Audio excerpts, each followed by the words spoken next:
Hola a todos, soy Gabriela Abrón Fontanilla, química farmacéutica egresada de la Universidad de Ciencias Aplicadas y Ambientales UTCA, quien realizó esta investigación junto a Catherine Quintero y Iván González titulada como Estudio de utilización sobre manejo de medicamentos opioides en servicio de urgencias de un hospital de alta complejidad en la ciudad de Bogotá. De antemano damos agradecimiento al semillero de medicamentos de la UTCA y al Hospital Infantil Universitario San José por otorgarnos todas las herramientas necesarias.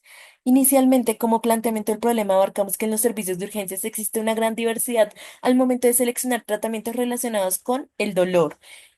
Específicamente en el hospital en estudio, se desconocía cuáles eran esos lineamientos al momento de utilizar medicamentos opioides para aliviar pues el síntoma antes mencionados. Específicamente había una adherencia parcial del 65% a su guía institucional para manejar el dolor.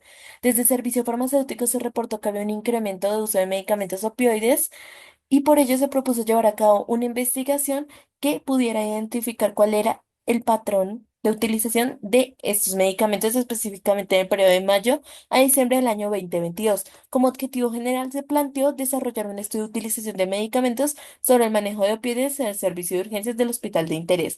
En nuestros objetivos específicos se establece caracterizar a la población tratada con medicamentos, establecer cuáles son esos diagnósticos asociados y reconocer las posibles condiciones inseguras relacionadas con el uso de este grupo farmacológico.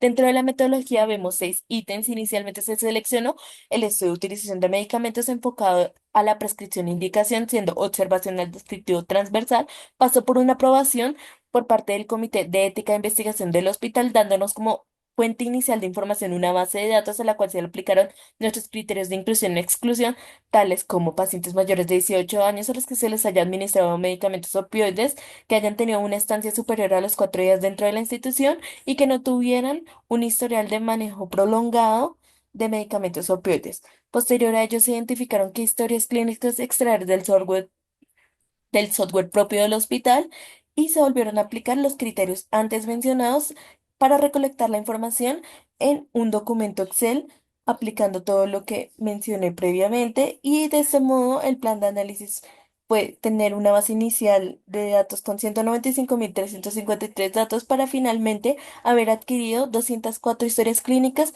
que cumplieran con lo establecido. Se requirió una calidad del dato de nuestro instrumento de recolección para comprender mejor la información, unificando los datos, haciendo un análisis individual de cada variable y luego una relación entre variables para poder saber cuál era ese patrón de uso. En el primer componente de resultados está la caracterización de la población. En mayor parte, en un 52,45%, fue de sexo femenino en un rango de edad de 30 a 89 años. Se destaca que el 50% eran mayores de los 60 años, catalogándolos como adultos mayores. En la tendencia del dolor, no había un esquema en las historias clínicas al momento de tratar a un paciente. Había pacientes con fractura que se les medía la escala una vez, mientras que pacientes con dolores abdominales o infecciones urinarias se les medía más de 20 o 30 veces. Por ello, se identificó que 77% de la población se encontraba en base a escala visual análoga en el nivel leve o en base a escala numérica del dolor de 0 a 3. También se aclara que la respuesta endógena que tiene los seres humanos depende si son mujeres o son hombres debido a los receptores.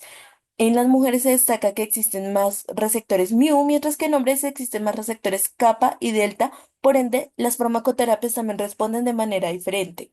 En segundo componente de resultados están las respuestas de los pacientes. Había dos posibles escenarios al momento del egreso.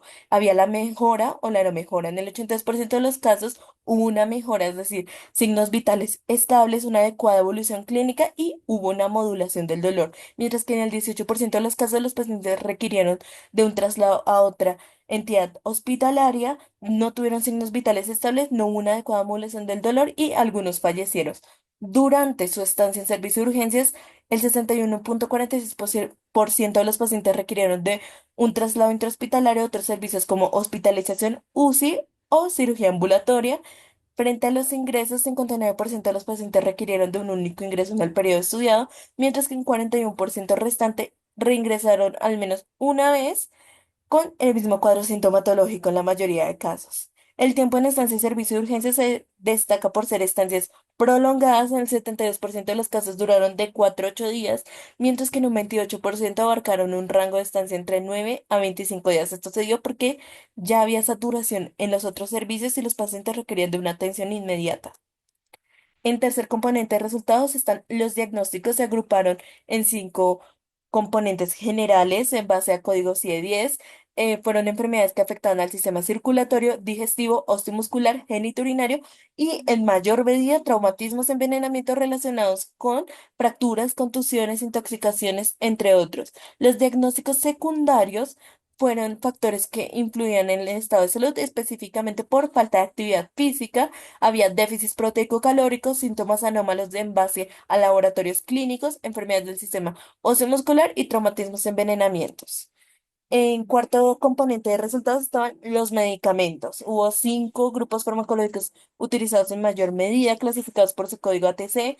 Estaban medicamentos para trastornos de secreción gástrica, antitrombóticos, antibacterianos, antiinflamatorios y en mayor medida analgésicos. 52% de estos se catalogaron como medicamentos opioides. Aquí evidenciamos en este gráfico todas las presentaciones. 56% pertenecían a al principio activo hidromorfona, en mayor medida utilizado en mujeres. Destaca por ser un opioide potente, 5 veces más potente que la morfina, y el tramadol como segundo principio activo utilizado en mayor medida de los medicamentos identificados específicamente en el sexo masculino.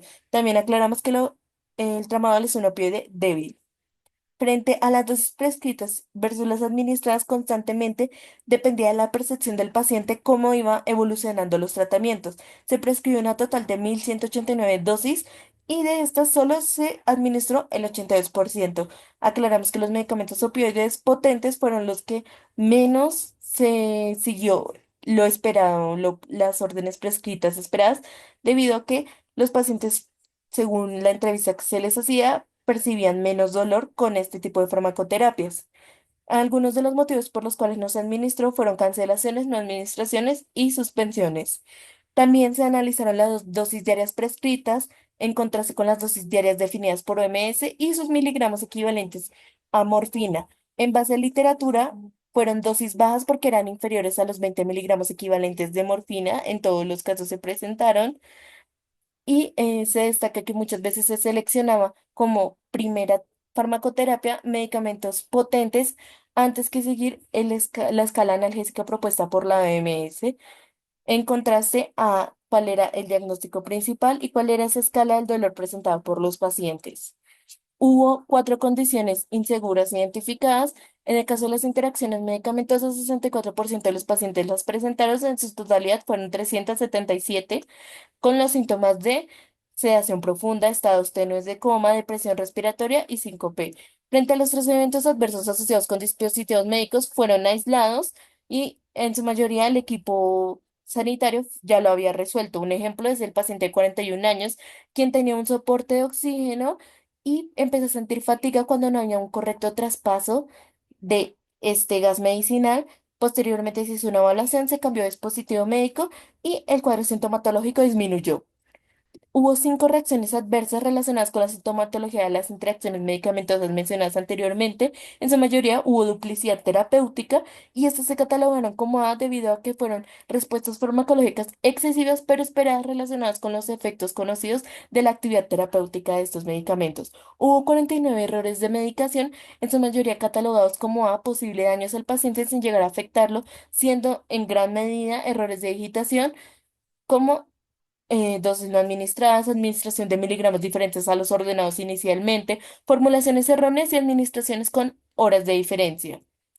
Como conclusiones, abarcamos que la mayoría de la población atendida en el servicio de urgencias correspondía al sexo femenino en edades en tendencia de 34, 54, 63, 84 y 87 años. Se utilizó una totalidad de 265 medicamentos opioides, siendo la presentación de hidromorfona jeringa prellenada 2 miligramos la más utilizada en una totalidad de 414 dosis en un rango de tratamiento de menos de un día a 17 días. El hospital de alta complejidad presentó un patrón de dosis bajas en términos de miligramos equivalentes de morfina, tanto desde la prescripción como la administración. Y algunas de las recomendaciones dadas al hospital fueron la implementación de campañas de educación tanto para pacientes como cuidadores frente al uso seguro de medicamentos opioides desde casa, generar procesos de conciliación y reconciliación a la prescripción de este grupo farmacológico y mejorar la seguridad del uso de medicamentos opioides, especialmente en adultos mayores. Eso sería todo. Muchas gracias por su atención.